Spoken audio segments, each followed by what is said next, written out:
one of the tools that I had whenever I brought anyone onto my team was the form that said how I like to be coached. And what it did was it allowed me to see them not only through their lens, it allowed me to be a better servant. We talk about servant leadership. Yes. What better servant leadership than to help a person that says, this is what I need. This is how I like to be helped. Some people like autonomy. Tell me what I need to do and let me go. Yes. Other people say, I want you to check in with me. Give me an assignment, come back in a day or an hour and say, how's it going? But I don't know those. And I try to coach everybody in the same way, thinking I'm going to get the same results, and it doesn't happen. And so as a leader, what happens? I'm lost. And I feel like I'm not a good leader when in actuality, I'm just not communicating effectively.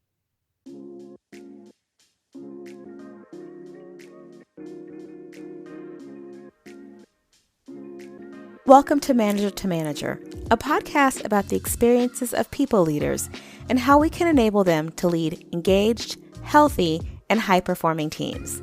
I'm Kamaria Scott, your host, and I'm thrilled to have you join us as we learn, lead, and succeed together.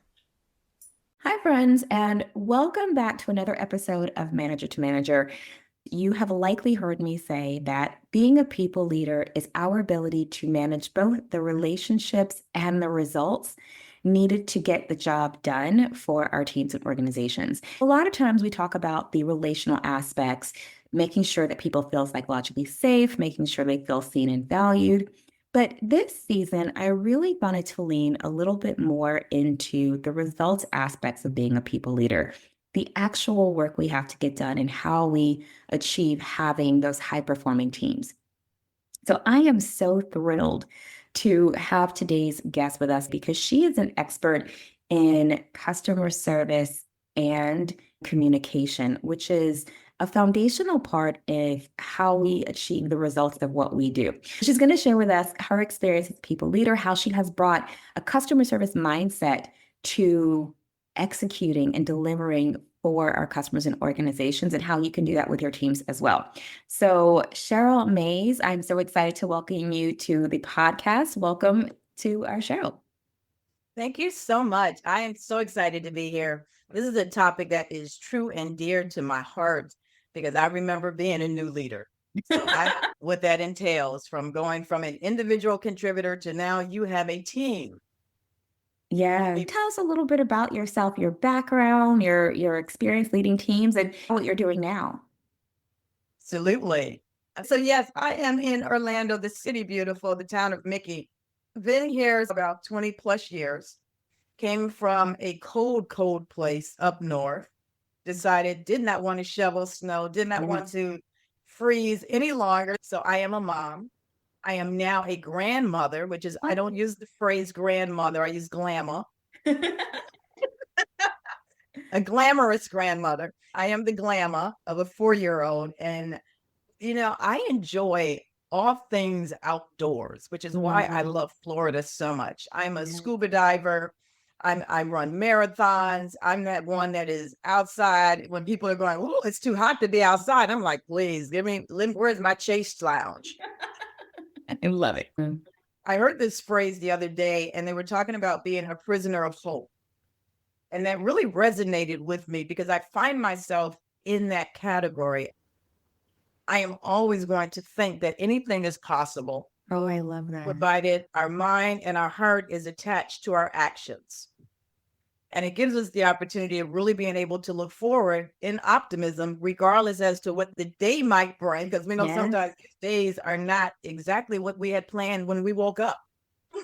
They're not. And it takes so much to kind of keep that silver lining mindset is what I call it. So I love that. And I do think as people leaders, we have to have that mindset because when we wake up in the morning and we don't know what's happening, you open your email, I feel like you do need to be sometimes a prisoner of hope to get through the day, that change, that thing that's happening. Yeah. And it also gives you the ability of saying, what do I have within my control? Yeah. And what can I control? As leaders, as people, we often stress over things that are not within our control. So that's interesting because I think there is a keen understanding of the things we can control, the things we can influence, and the things we just have to let be. That brings me to our conversation for today, which is kind of, I think, figuring out what's in our control, what can we influence, and then how do we connect that to our end result to know that we did everything we could do to influence it and helped our teams to influence it a little bit.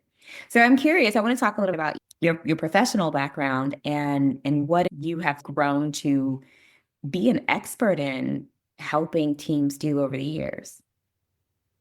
Yeah, I grew up in corporate. Starting from the front line, I had an opportunity to see things through a different lens. When you're doing the actual work, it rises to the top.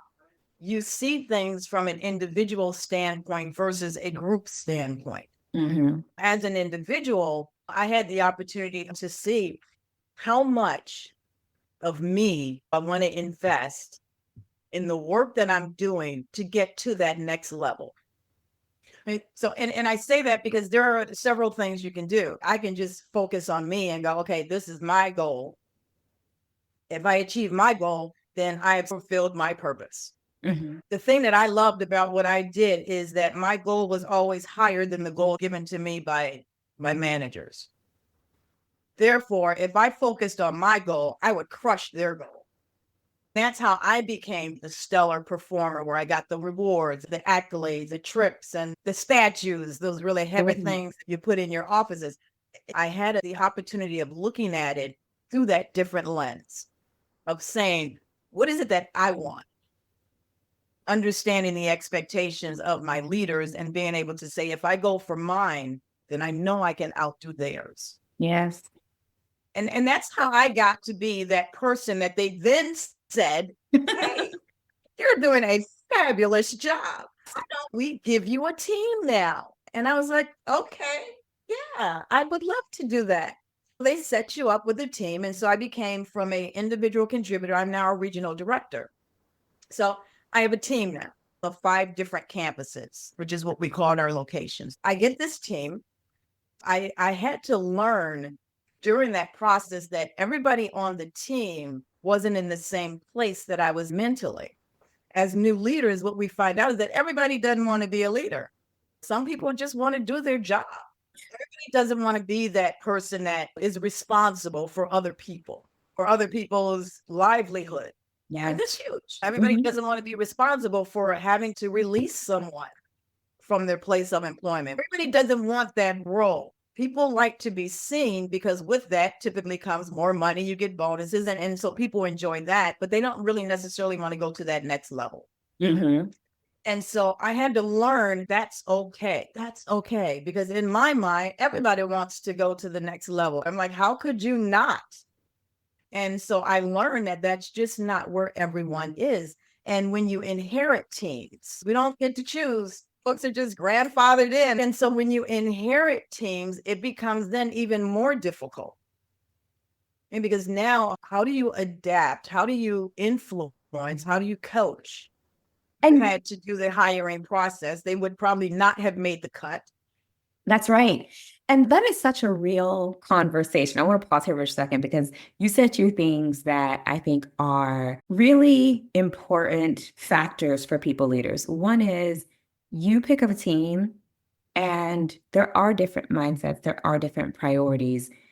The thing that made you successful in becoming a leader in the team, which is maybe I do have a ton of drive. I want to overachieve. I want to set my own bar. And someone recognized that and said, oh, you know what? You should lead a team. There is this realization that not everybody has that same priority. And you almost have to come to terms with that. And I think as leaders, it's really hard because I had to get to a place where I came to that understanding without judgment. It's really hard, right? Because you want a team where everybody wants to give 150%. But then you start to realize people are at different phases in their lives. They have different home circumstances. They have different experiences that they've had with the organization. And all of that plays into the version of them that you get to inherit and now try to build a team around. So that's that first one of having to understand that not everybody comes to it with the same motivations and goals. The second part is not always starting with the team you would have picked. That happens more often than people realize. When you join an organization as a people leader, or when there's a reorg and you are switched around in an organization, those are two instances where you are inheriting a team that if you had your own selection criteria, if you had your own way of figuring out who you would pick, it might not always be those people that you have, and you are starting from a place that now you have to figure out what to do with that. Mhm. Absolutely. It can be daunting. It can cause you angst. It can cause you to self-doubt yourself as a leader. You go through, how do I? What should I do? That was a process, and I had to learn to meet people where they are. Mm-hmm. Right? When you meet someone where they are, you find out what motivates them.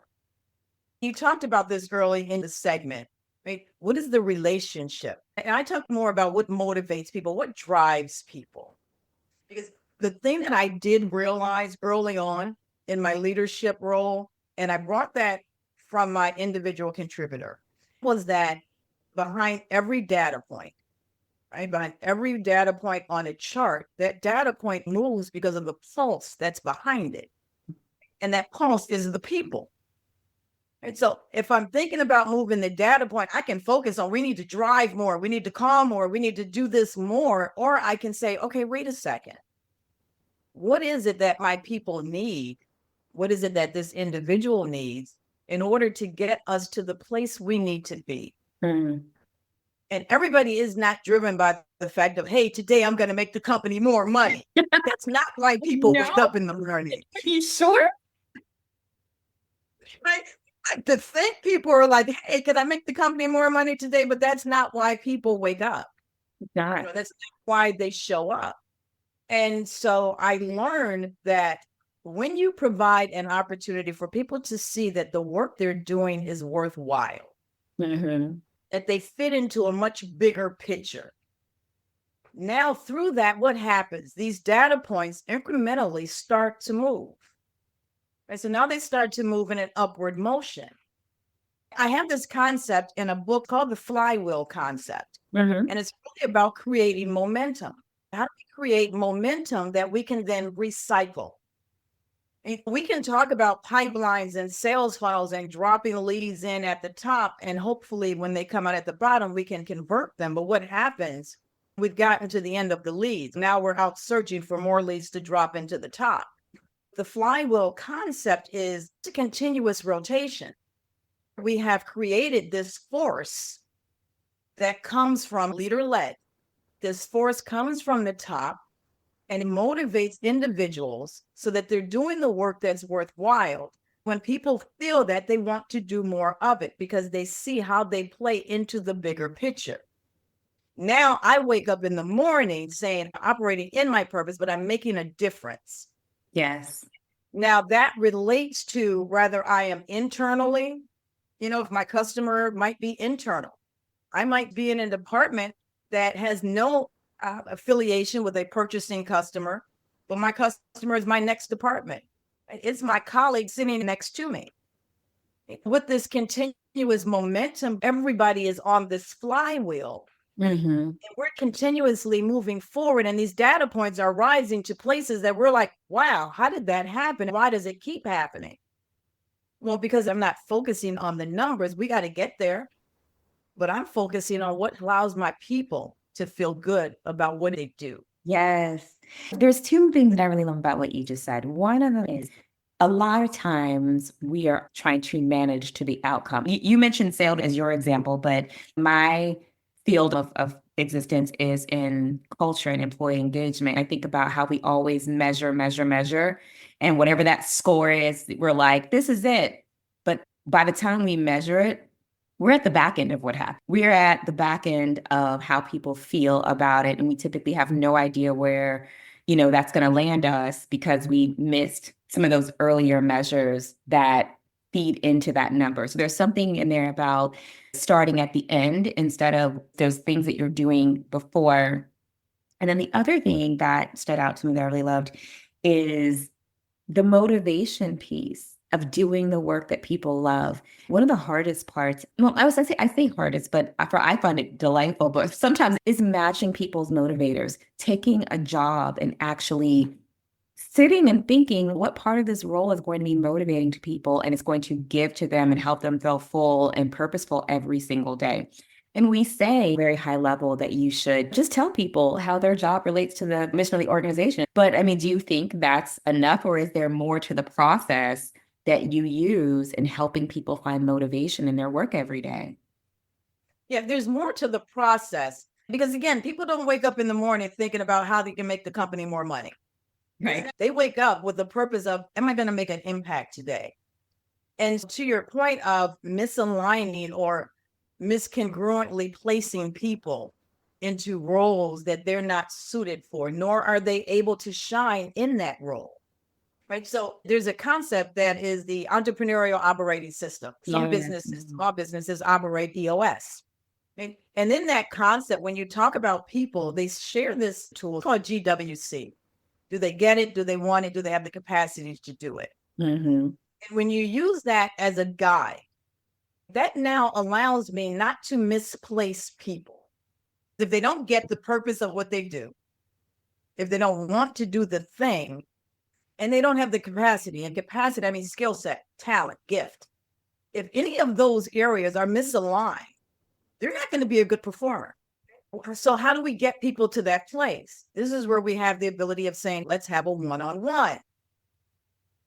And, from the process of being a regional director, and then when I ended in corporate, I was a vice president.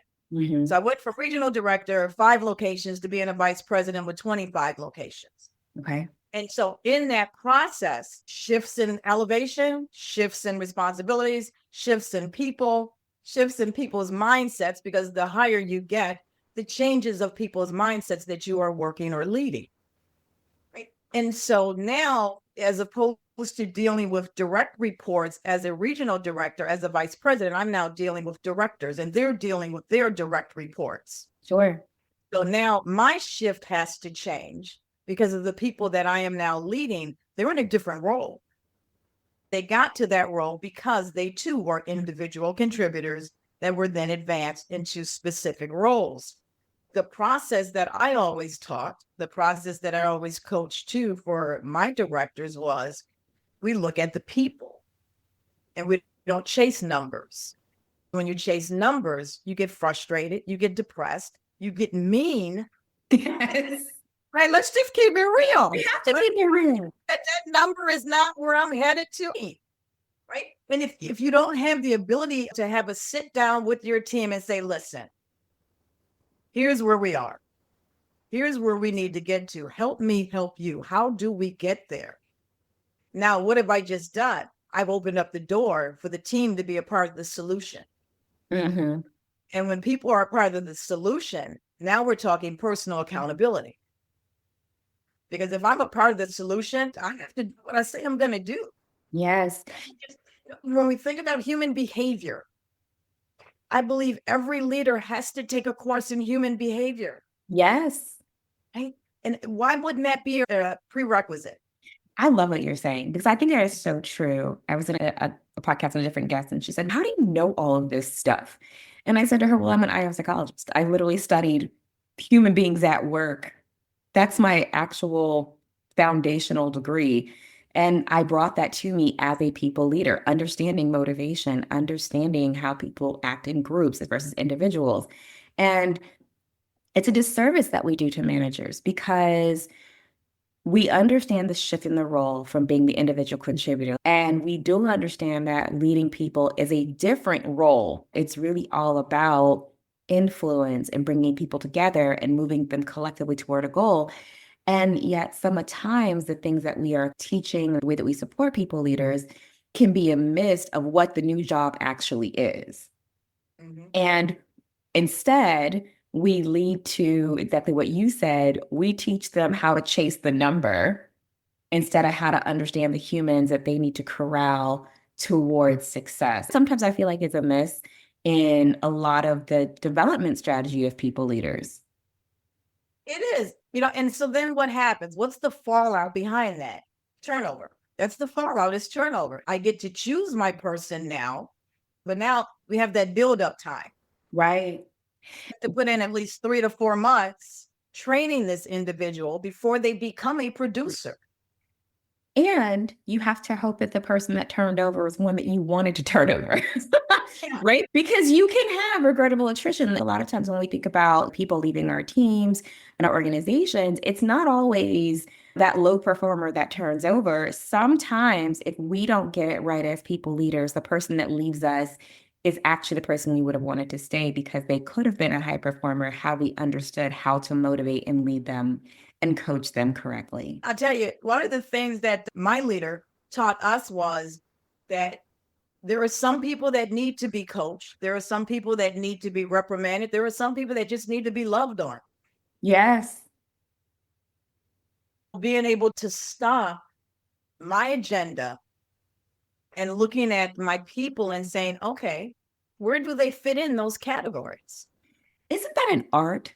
The ability to look at every single person on your team and say, what does this person need in order to be successful? I think it's an art. It's the art of flexing. It's the art of individualization, paying attention. Do you think everyone is great at that? Or how do you think leaders get better at being able to do that? I think this is where my communication comes in. This is where communication is not only necessary, it should be mandatory. One of the tools that I had whenever I brought anyone onto my team was the form that said how I like to be coached. What it did was it allowed me to see them not only through their lens, but it allowed me to be a better service, right? A better servicer. We talk about servant leadership. Yes. What better servant leadership than to help a person that says, this is what I need. Right? This is how I like to be helped. Some people like autonomy. Tell me what I need to do and let me go. Yes. Other people say, I want you to check in with me. Give me an assignment, come back in a day or an hour and say, how's it going? But I don't know those. And I try to coach everybody in the same way, thinking I'm going to get the same results, and it doesn't happen. And so as a leader, what happens? I'm lost. And I feel like I'm not a good leader when in actuality, I'm just not communicating effectively. And that's such an interesting point because I always tell people the extent to which you are a good leader is the extent to which you are leading people in a way that they want to be led, that then also arrives at positive outcomes. If you're leading people in a way that is not getting to the positive outcomes in a way that works for them, it's really hard to call yourself a good people leader because somewhere we're missing the mark and not getting the right level of cohesion toward what we're trying to accomplish. One of the things that I pride myself on, I grew up in corporate because I've learned the different stages on what does it take to be a successful leader that leads a high performing team? Because we hear that phrase all the time, right? I want a high performing team. I need a high performing team. What does that really mean when you break it down? And so what does a high performing team really mean? It means a team that can agree to disagree, right? A team that can be accountable for one another, right? I see that, you need help. It's not my job, but I had free time. Let me come over, let me help you, let me assist you. It's a team that can challenge one another, right? Hey guys, we got this, because sometimes leaders don't have to be the leader. It can be someone within the team that just says, look, we got this, we are good. And so when we talk about high performing teams, we first have to stop and identify what would a high performing team for me actually mean. Right? And so what I learned is that as a high performing team for me at that time was teams that said, listen, Sheryl, what do you need? We got you. Right. And when it came down and said, listen, I need you to pick up for the other division, can you bring in a little bit more? And I'm going, well, my team did exactly what they were supposed to do. Now I need to go back and ask them to do more. Right. I need to be able to position that in a way that they say, Sheryl, we got you. Is there a fire? We go in the fire with you. Yes. And that's one of the things that I learned is that my team actually would say, hey, we got you. And that doesn't happen just by being a lackadaisical leader that sits in the office peering out the door, or one that sends massive emails. This is where we are. You got to do this. That's not how it happens. But isn't that a misconception, though? I think when people talk about managers or leaders, they're always envisioning this person in the back corner office. I always imagine something from like The Office where we still have those terrible, gray cubicles, and maybe mine is, I have an office against the back wall and I just kind of peer out at people drinking coffee. But I'm like, that's not real. Most of us are working right alongside our teams. We are doing the good work, trying to figure out how we motivate every single person. We're in the trenches with them, doing everything we can to keep people on the right path, doing good things and feeling good about the work. And I think sometimes that goes unnoticed and people love to kind of just go, oh no, we're all, sipping coffee while other people are working really hard. I think it's twofold. When you have a leader that you have not trained, a leader that has not had a mentor. Yes. Right? A leader that has not had the opportunity of going to some sort of training. I don't mean like a conference where it's a one day, you come back, you're like, oh my gosh, it was fabulous. But now you're like, but what do I do? Right? How do I use this stuff that I just spent 48 hours being ramped up and saying, hey, you should do this. And so so that's a difference than a leader that has actually been mentored by someone else that says, here, this is some of the pitfalls that I've had to go through. Yes. You have an issue, come and talk to me. I'm not going to give you the answer, but I will help you brainstorm through it. We teach leaders about decision making. I teach courses about decision fatigue. As a leader, you can fall under decision fatigue. You're second guessing yourself. You're making decisions that are pertaining to people's livelihoods. You're making decisions that could be a loss of billions of dollars for a company. The higher you are, the more intense your decision making becomes. Yes. And if you're not in a position in the beginning, if you have not been set up to be able to have that level of confidence in, I got here because I am good at what I do. I got here because, if you don't have those because statements, Mm-hmm. then it gets a lot harder when you have to make these major decisions. But it's easy to make decisions when it's ethical, right? No lying, cheating, or stealing. It's an easy decision. Sure. It gets harder when it comes to, here's your budget, right? You got a $500,000 budget that you have to use, right? How do I use this $500,000? It's a big decision to make. Do I use it in marketing? Do I use it in team development? Where do I put this money so that it makes sense? Because I'm going to have to justify my decision. And that's the hard part. I often try to give people leaders grace because there are no hard, fast rules or answers. Like you said, the higher up you go. A lot of people leading is subjective decision making. Mm-hmm. There's not an algorithm. And I think it's so funny to me as we continue to lean into AI and technology. And I know people are always like, we love data, we love data. And I think that gives them almost like a false sense of security, like there's an absolute right answer. When a lot of times there's not. You have to make the solution, you have to make the answer. And then to your point, you have to justify why that answer was right. And you have to own when that answer was not right. That decision would not put you on the right path. That's a lot of pressure for people leaders to be under, especially when you know that decision will be questioned or analyzed later. And so having that confidence in your decision-making skill, it's imperative as you start to take on more and more responsibility. Absolutely. We can go back to the data aspect because I'm a Lean Six Sigma Black belt. Mm-hmm. Data is huge, right? Mm-hmm. We need to have data to be able to make those decisions justifiable. When we think about that, I don't have to solely rely on data, but data helps me make that hard decision where I can go, I feel good about the decision I made. I did some research. I checked it out. I weighed the pros and cons. And now it comes to the fact of I still have to make the end decision. You have to make that decision. Right? And so when you combine those elements to be able to make better decisions, it's about ongoing development.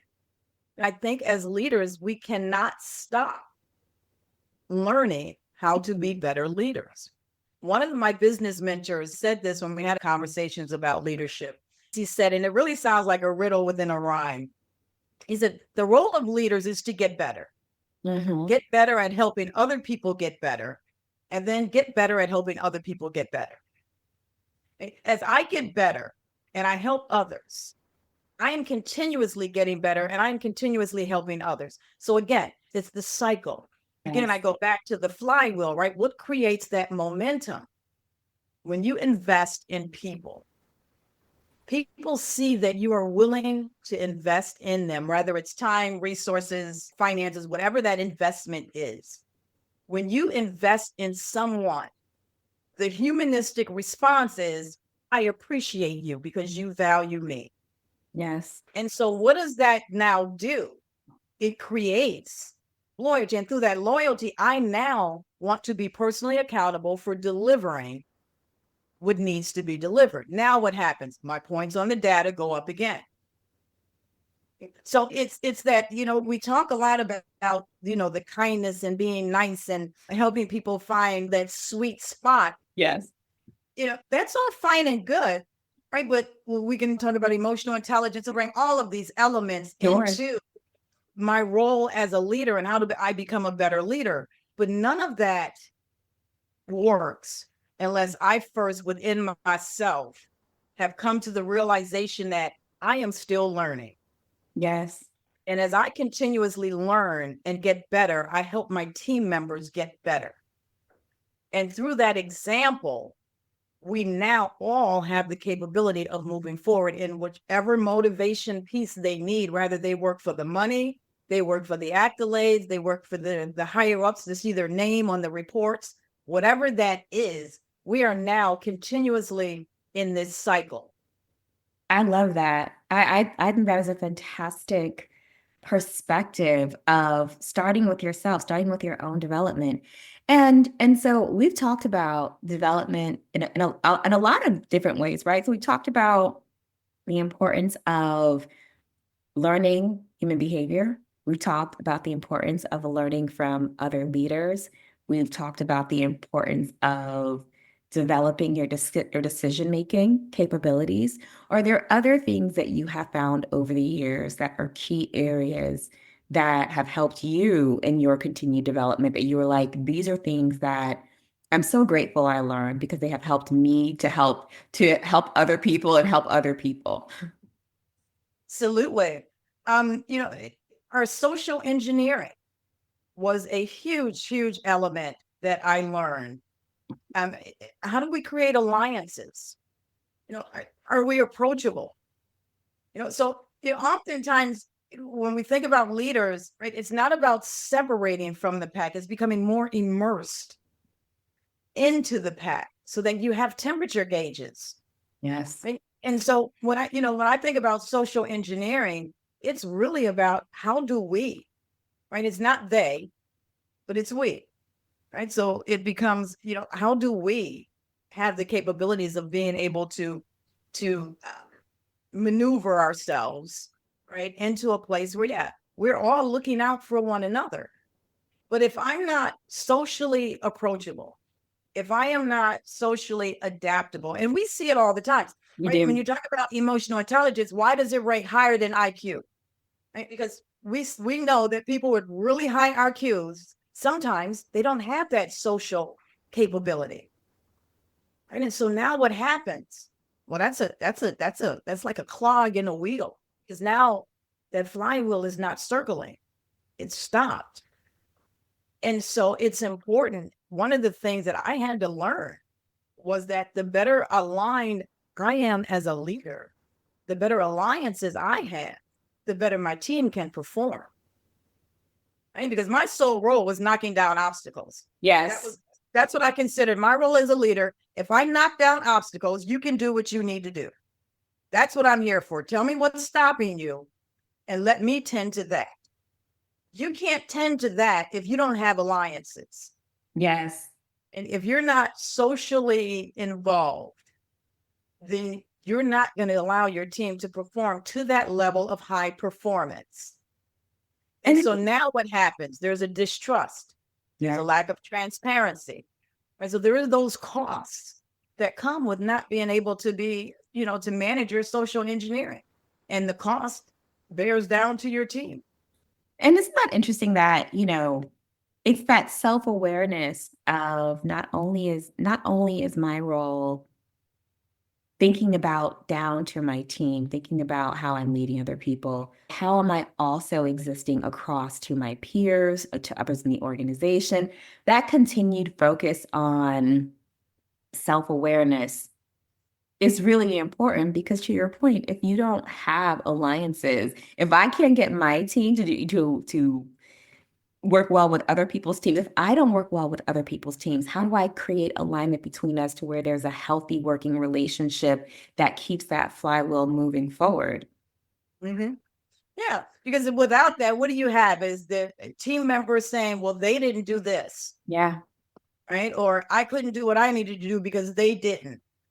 Or your team is operating as an island. Right, exactly. Exactly. And so now what we're doing, we're blaming and complaining. Another clog in the wheel.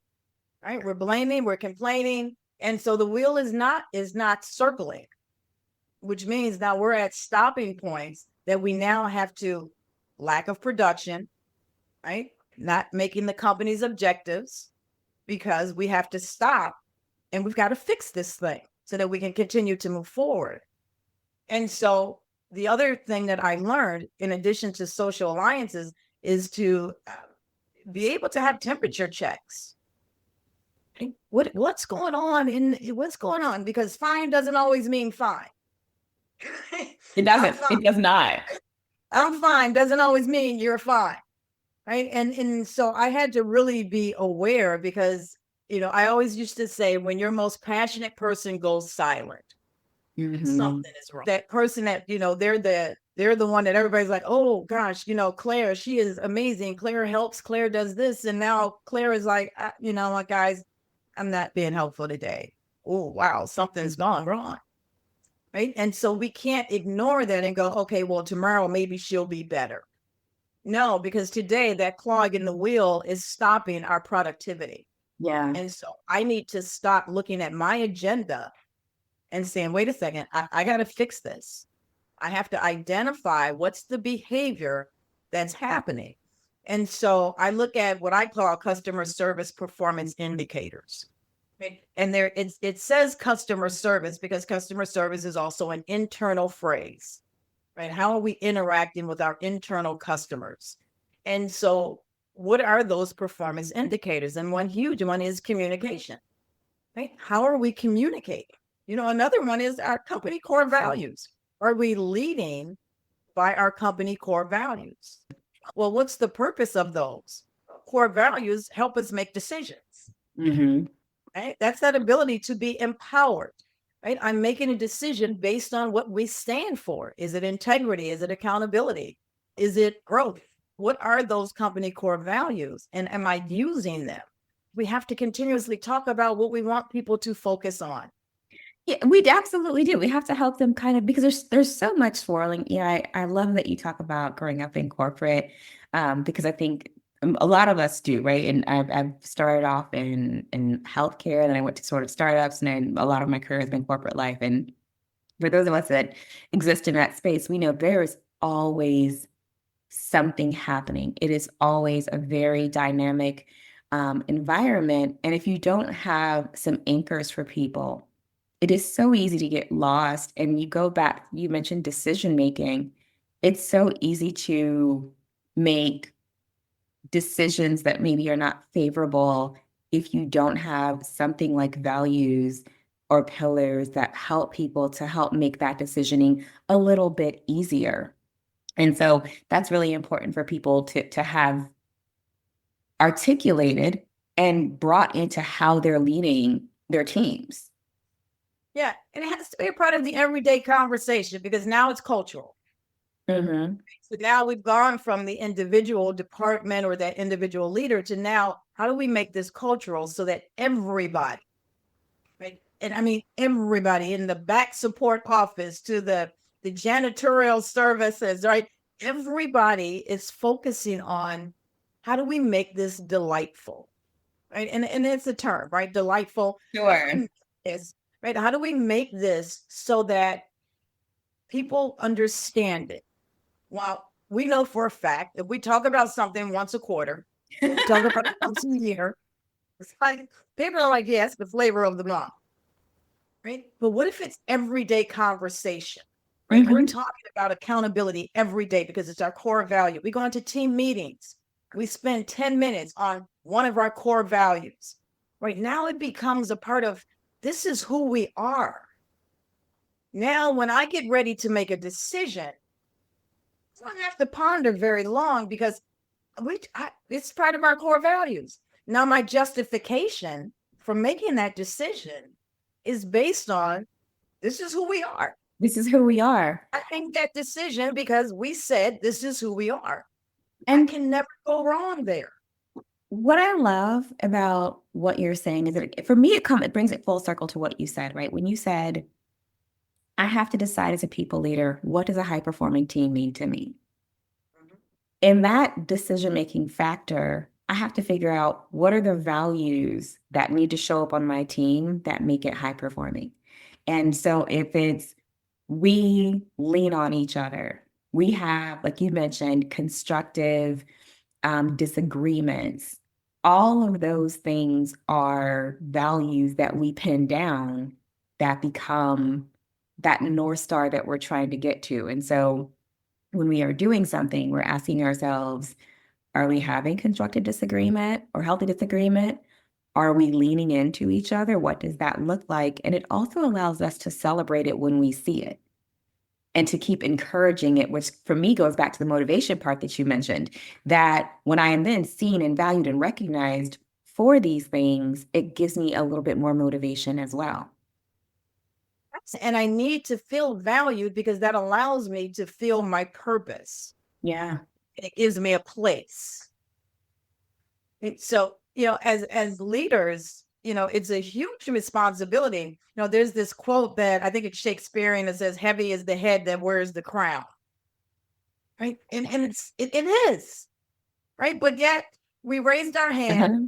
we accepted the Yes. opportunity. And so now it's, how do I make the best of it? Because within my group, I would like to say that there are some leaders that are going to rise out of Mhm. my group. And I would like to be a positive influence, right? I would like to be an influential leader. So if they move on, I can get an email, I can get a text, and I get a text and an email from some folks that I worked with like 30 years ago. And they're like, Cheryl, I so appreciate the time that we spent together, Yes. right? Not to toot my own horn, but to say that that's what I focused on, right? Being able to help people that wanted to be elevated, to elevate them to a place where they didn't feel lost when they put their name in the hat. But when they put their name in the hat, they said, now it's up to the universe. And if I get the call, I'm prepared. I love it. This has been such an amazing conversation. I feel like I personally have learned so much from you today. And I know that the listeners have learned a ton about how to create performance momentum on their teams, how to maybe focus on their own development. Is there any last word of wisdom that you would have for people leaders as they're thinking about how to keep that flywheel going or how to just be analytical about themselves and what they're bringing as people leaders? This is where my book comes in. Well, tell us about your book. I am going to, because, I am so excited about this book because it took 3 years in the making. And 3 years because I wanted to make sure I had the data. There we go. Sure. I wanted to have the data, the statistics, the testimonials, and I wanted to have all of that. And I wanted to put it together in a place where it's a guide, where you can go back to it, you can look at it, you can learn from it. And it's not one of those 400-page books. But the great thing about this is that it touches on every element of service. And how do we allow service to guide our behavior? Because we all have a wished for outcome. Doesn't Yes. matter what the interaction is. I want something from it. And I'm not being pragmatic or selfish, right? It's human nature. I want to either give something to someone and I want them to receive it, or I want to extract something from someone so that I can do something with it. We have a wished for outcome. And this book really lays it out for you. And there are 13 chapters. In other words, there are 13 lessons, 13 strategies, 13 tips, whatever you want to call them. They are all implementable immediately, because at the end of each chapter, it says, how are you going to use this as you reflect on your process, right? Whether it be sales or leadership, how are you going to use this item here to enhance what you do? And so I'm excited about it. It's called The Service Driven Seller: How Customer Care Wins Deals and Builds Loyalty. And remember, customer care, it doesn't matter what the role is. You have a customer, whether it's internal or external. I love it. Well, I'm excited about your book, and everything that you share today is, I think, so applicable to people leaders that I want to gift 5 of your books. So if you are listening to this podcast, we are welcoming our first members of the Manager to Manager community. And I am so excited to have people join us, because one thing that Sheryl mentioned is that we need community. We need to learn from one another and to have mentors and people help us to grow. So the first 5 people to join the Manager to Manager community and to send me a message once you get inside, I will gift you one of Sheryl's books, because I'm so passionate about what she says and I'm so passionate about people leaders. And Sheryl, if they want to reach out to you directly, what is the best way for them to do that? My website, risingandshine.com. Love that. Risingandshine.com. I will put that in the show notes. And would it also be okay to put in your LinkedIn profile? Absolutely. That's the best way to connect with me. Social media is via LinkedIn. Love it. Okay. On behalf of the listeners, Sheryl, I want to thank you for your time today. You have been just honestly a wealth of information and knowledge and perspective, and I'm so appreciative. And listeners, I want to encourage you, A, to join the community, but B, to be self-reflective about some of the areas that Sheryl mentioned, thinking about how well you relate and understand the motivators of people on your teams. If you are skilled in decision making and comfortable in decision making, and how you are focusing on your own development as people leaders. Those are 3 things that you can do right away when you read this podcast. So thank you all for listening to the Manage to Manager podcast. We will see you next time. Until then, take care of yourselves and each other.